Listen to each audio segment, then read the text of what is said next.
So Paul, today we've had the news that Gary will have to go and undergo heart surgery.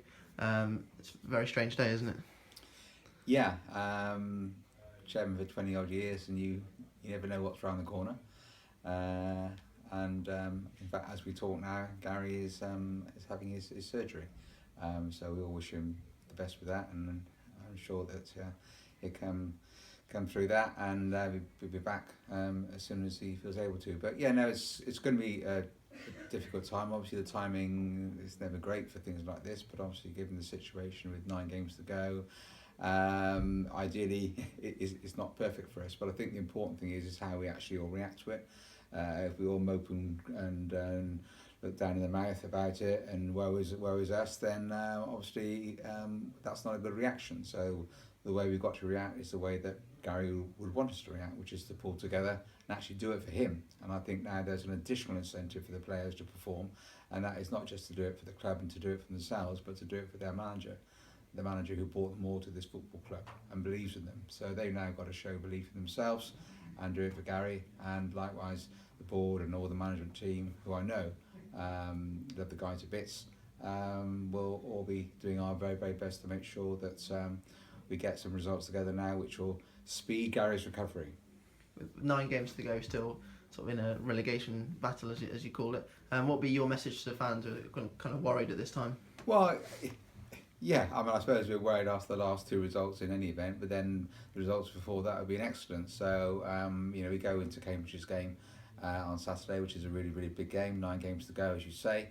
If we can win our home games, we should be in a very, very good position. And let's face it, we are in a pretty decent position. I'd much rather be in our position than in Newport or Leyton Orient. So let's not get too down in the dumps about it.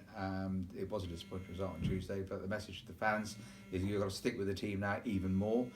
You've been great all season. It has been a tough season. But let's really get behind the lads now and give them, all of us, give them your support and our support. And it will be Russ in charge for the foreseeable future. Yeah.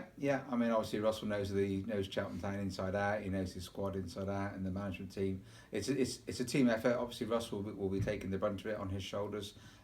Pete will be here to help, and I'm sure that Aaron and will be helping. But I'm sure all the players now, they've just got to lift their game, and they've got to be characters, and they've got to stand up, and they've got to put that extra effort in now for Gary, so that when he comes back, this club is in a much better position and is assured of its League 2 status next season.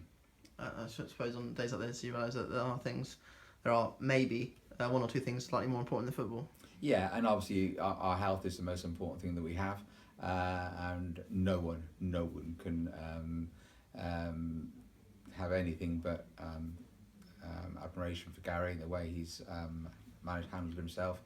But he's now got the advice that he must have this operation for his long-term health, and I think he'll come through this, and actually he'll come back even bouncier and even more positive and upbeat than he's ever been, and which can only be a good thing as we look for him to get this contract signed. We're just about ready to sign the 2-year contract extension, and of course that won't happen now until he returns to the football club. And we don't know when that will be, but knowing Gary, it will be sooner rather than later. Great, thanks very much, Paul.